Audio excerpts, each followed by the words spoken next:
UFC fighters are finally pulling back the curtain on the harsh reality of fighter pay, and the picture they're painting is ugly. From seasoned veterans to hungry rookies, their stories are sparking serious ethical questions, and Dana White's defensive reaction is only adding fuel to the fire. Let me break it all down for you. The Empire's dirty secret. Let me sketch a scene that most fans tuning into UFC on Saturday nights never witness firsthand. The arena lights are blindingly bright. The crowd's roar shakes the very foundation of the building. And you're likely thinking these athletes are living the ultimate dream. You imagine million-dollar checks, garages full of exotic cars, and a life of luxury. But here is the brutal, unfiltered truth that the Ultimate Fighting Championship desperately hopes you never fully grasp. That fighter you just watched get battered during the prelims? He is likely heading home tonight, with less cash in his pocket than you earned this month sitting at a desk. And I am not exaggerating even a little bit when I tell you this. You heard that correctly. Fighters are literally accepting pay cuts just to join the UFC. I'm getting less now for the UFC than I did for some of my Cage Warriors fights. Smart to I've took a pay cut for this fight. The supposed premier MMA organization on earth. Athletes are earning less than they did in minor regional promotions, just for the privilege of stepping into the octagon. Entry-level UFC fighters typically earn $12,000 to show and $12,000 to win. After expenses, taxes, and paying their teams, they'd net far less, sometimes walking away with as little as $5,000 per fight.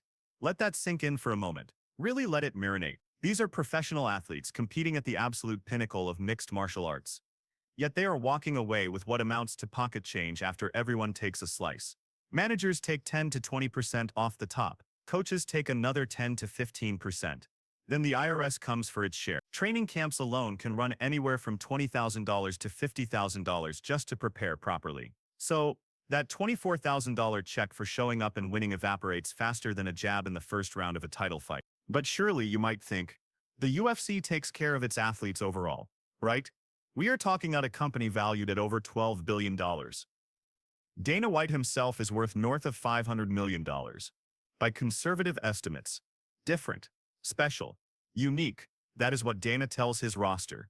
But when it's time to cut the checks, let me introduce you to a document the UFC never wanted the public to see.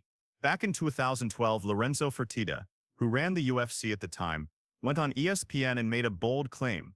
He stated the UFC's revenue share with fighters was comparable to other major sports leagues. Sounds reasonable, right?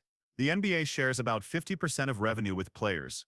The NFL is around 48%. But here is where it gets interesting. That statement caused such backlash that Fertitta hired a consulting firm called Mercer for about $50,000 to analyze how UFC pay actually stacked up. The results? They were damning. The study found UFC fighters received only 18.6% of total revenue. Compare that to Major League Soccer at 76%, boxing at 62.5%, the NBA at 50%, and the NFL at 40%. While soccer players take home 76% of the revenue they generate, UFC fighters scrape by on less than a fifth of what they bring in through blood and sweat. Boxers get more than triple the share for similar risks. And what did the UFC do with this information? Did they announce reform? Did they raise pay to be fair? Of course not. That would require caring about the human beings in the cage. An investor presentation from before the 2016 sale actually capped future fighter shares at 20% to protect profit margin. They used this study not to help athletes, but to figure out how to keep pay as low as possible while still courting investors. They weren't looking to improve lives. They were looking to maximize profit at the expense of the men and women bleeding for entertainment. Now, you might wonder how they get away with this year after year. Why don't fighters just leave? That brings us to the dirtiest aspect of this operation. The monopsony. The UFC created a market dominated by one buyer, allowing them to dictate all terms. When Zuffa bought the UFC in 2001 for $2 million, they systematically bought out the competition. Pride FC, absorbed. Strike Force, swallowed. WFC, gone. Every rival that could offer an alternative was eaten by the UFC machine. When you are the only game in town, you pay what you want. Fighters have two choices: accept unfair terms, or don't fight professionally. The contracts are designed to trap athletes. Fighters are bound by exclusive, long-term deals limiting outside opportunities.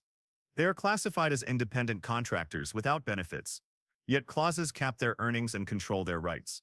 These aren't employment agreements, they are economic cages. You sign for multiple fights over years, can't compete elsewhere, and can't get your own sponsors. If you become champion, the Champions Clause extends your contract automatically, vending you longer without renegotiation. This is why Francis Ngannou, one of the scariest heavyweights ever, walked away. He made millions in boxing post-UFC because he finally had leverage. But most fighters don't have that option. The numbers paint a grim picture of how stuck they are. The median annual salary is around $51,000, with 43% of the roster earning under $4,000. Think about that. Nearly half the UFC roster makes less than $45,000 a year for expenses. These elite athletes train 6 days a week, risk brain damage, and break bones, yet earn less than the median American household. Meanwhile, Dana White is out there gambling $30 million like it's nothing. His personal wealth and gambling habits contrast sharply with the struggles of the fighters he promotes. But here's where it gets even darker. When you have desperate athletes who can barely pay rent, vultures start circling. The shadow market. Desperate people are vulnerable to offers that seem too good to be true. In the UFC, where fighters struggle to keep the lights on, those offers come from dangerous places. Let me tell you about a late 2024 incident that shocked the MMA world. A fighter named Isaac Dulgarian stepped into the cage for a routine bout. But something was wrong. This guy was known for incredible grappling, yet he failed a takedown he should have secured. Then, with an opponent on his back, he seemed to forget how to defend a choke. The fight ended in the first round via submission in the most suspicious way imaginable. Immediately, betting alarms rang out. That was Dana White describing the aftermath once US Integrity 360 flagged the betting patterns. Agents are now combing through the UFC ecosystem, referees, judges, managers, to see if fights are being fixed. The FBI is investigating whether UFC fights are being thrown for gambling profits. Let the weight of that settle in. This isn't isolated. It's a pattern. Remember the James Krause scandal? In the early 2020s, a massive betting ring was uncovered at Glory MMA. A fighter named Derek Minner went into a bout as a favorite, but suddenly huge money came in on him to lose by first-round knockout. The problem? His opponent had never stopped anyone in his UFC career. The fight played out exactly as the bets predicted. Minner threw a kick, acted injured, threw another with the same leg, went down, and was stopped. The team was disbanded. People were banned. But the scary part? Nobody went to jail. And now, reports suggest it's happening again. When a fighter makes $12,000 to show and walks away with $5,000, a six-figure offer to take a dive looks very attractive. Let's break down the math of temptation. $2.5 million. That is what someone can win from a single bet if they know the outcome. All they need is one desperate fighter willing to lose. Low pay creates the perfect conditions for corruption. The UFC has suppressed wages, eliminated competition, and built a system with no safety net. And when fighters speak out, they get shut down. That was Jorge Masvidal, a massive star, having to couch his criticism in compliments to Dana White, because everyone knows the consequences of rocking the boat. Top 10 fighters in the world, working at Walmart. This is the reality of the UFC in 2025. Jon Jones, arguably the GOAT, has seen it himself. These aren't amateurs dreaming of the big leagues. These are contracted UFC athletes, sleeping in gyms because they can't afford apartments. How did we get here? How does a multi-billion-dollar sport treat athletes worse than minor league baseball? The answer lies in the UFC's history and deliberate choices. In the early 2000s, base purses were $2,000. From the start, fighter pay was a cost to be minimized. As the company grew into an empire, that philosophy stayed. The 2015 Reebok deal made it worse.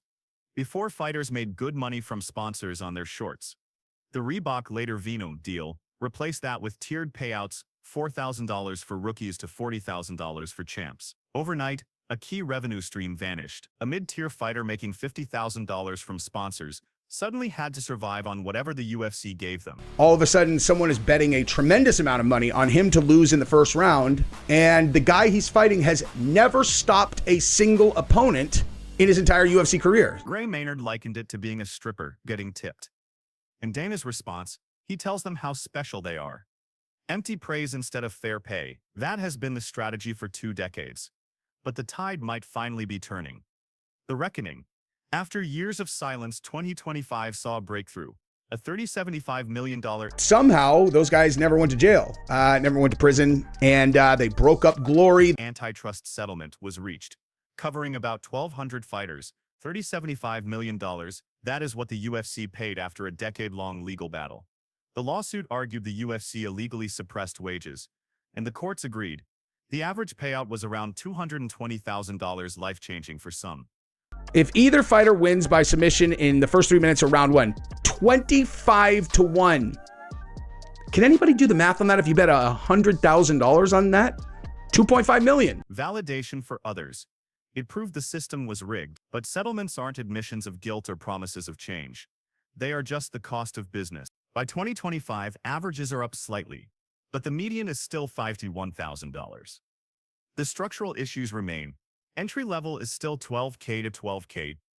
Revenue sharing is still 15 to 20%. The monopsony isn't broken. In fact, the UFC just signed a $7.7 billion TV deal with Paramount and CBS. That is an astronomical amount of money. And what did Dana promise fighters? Vague assurances that pay is going to be good. Trickle-down economics for athletes. Meanwhile, Jake Paul has become a loud advocate for reform. He pushes for a $50,000 minimum, 50% revenue share, and healthcare. Say what you want about Jake Paul, but his demands aren't unreasonable. $50,000 should be the baseline. Paul promised to stop talking if White raised the minimum, but Dana isn't interested. This is mine. 4 words that sum it up. It's not a partnership. It's a fiefdom. Union efforts have failed repeatedly. The PFA went nowhere. Project Spearhead hit legal walls because fighters are independent contractors. And the UFC makes it clear. Fall in line or lose your job. Leslie Smith was allegedly cut for trying to organize. But here's what gives me hope. The conversation is changing. The settlement put a spotlight on the UFC they can't escape. Jake Paul keeps the issue alive. Social media lets athletes speak directly to fans. Polls show the public is waking up to the exploitation. They realize the highlights are produced by athletes who can't afford healthcare. That the knockouts come from people with empty fridges. That is Jon Jones willing to sacrifice his career to highlight this. He believes his legacy should be standing up for fighters who can't stand up for themselves. The UFC is at a crossroads. They have built an empire on the backs of underpaid athletes. The question is whether fans, media, and lawmakers will let them continue. This isn't about Dana's gambling or Jake Paul's feuds. It's about the fighter who just won but can't make rent. The veteran with brain damage and no insurance. The prospect sleeping in a gym. These are real people making real sacrifices. They deserve better than 18% of the revenue. They deserve better than empty promises. They deserve a fair wage for fair work. The only question left is, will anyone in power finally listen? Click one of the cards on your screen for more videos like this.